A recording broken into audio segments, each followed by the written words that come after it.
Hello everyone, and welcome to another edition of Keith's Beer Reviews.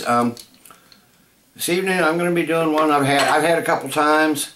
I've never reviewed it. I'm going to be doing the Delirium Tremens. It's from the family brewer Huyghe since 1654. So they've been around a while. This comes in at 8.5% ABV. I think it's technically described as a Belgian strong pale ale. A little bit about it. It says launched on December 26, 1989 at 9% ABV, reduced from 9% to 8.5% in 2003. The particular character and unique taste of Delirium Tremens result from the use of 3 different kinds of yeast. Its very original packing, which resembles cologne ceramics, and the colourful label contribute to its success. In 1997, Stuart A. Kallen nominated Delirium Tremens as best beer in the world. A gold medal during the World Beer Championships in Chicago 1998 confirmed that world-wide recognition. So, without any further ado, let's get this in a glass. And this is one of those that you got to be careful about the foil. They're not so hot with the foil, so let's get this in a glass and see what we have here. Lots of foam, lots of foam, lots of foam. I forgot about that. Probably picked the wrong glass for that. What we got is a slightly cloudy, very clear beer though, very yellow beer, gold colored, ton of streaming, ton of carbonation streaming up. It's a pretty looking beer, but we go a little easier on this pour here.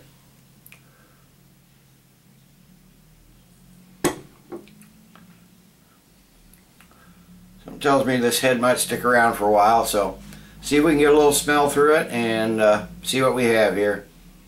This comes in one of these funky little, what is it, 330 milliliter bottles, so it's not even a really full 12-ounce bottle, but anyway, let's see what we have here.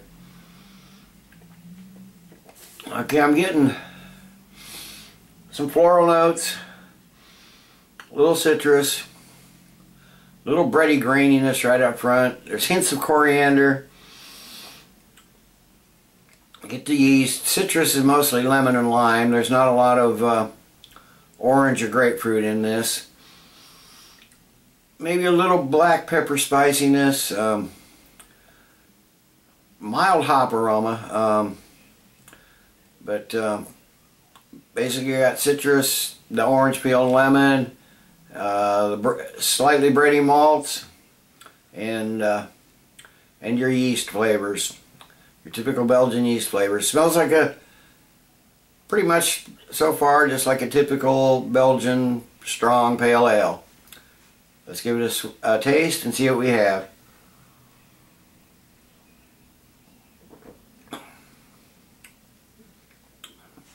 Okay, you start out with, you got tons of fruity sweetness.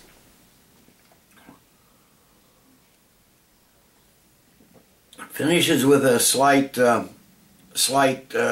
bitterness. In the middle you get your bananas, your little bit of graininess, not in a bad way. There's a hint of astringency, but it's like I said, it's real sweet on the front, sort of mellows out in the middle, sweet and fruity in the front, mellows out in the middle with some maltiness, and then a slight bitterness on the end. Slightly dry too on the end. Let me see if I can get the rest of this in the glass without generating another huge head here.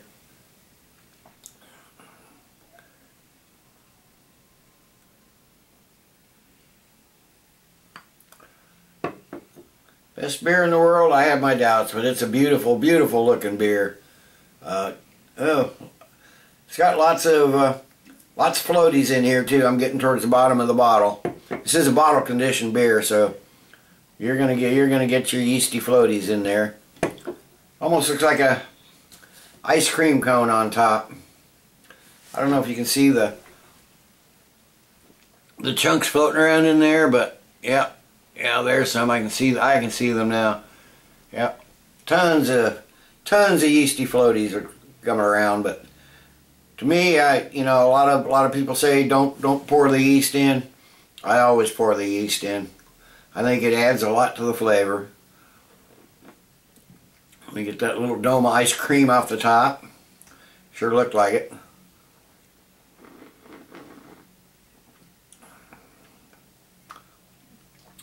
This is a darn good beer. This is a summer beer. I probably shouldn't be drinking this in October, but it's a nice tasty beer. An 8.5%. It's not all that big a beer. Nice refreshing beer. So let me sit and let this warm up a little bit, and I'll be back in a few. It's been half an hour or so. This is a very good beer. Is it the best beer in the world? I don't know. I haven't drank every beer in the world. I'd love to give it a hell of a try though. But it's a darn good beer.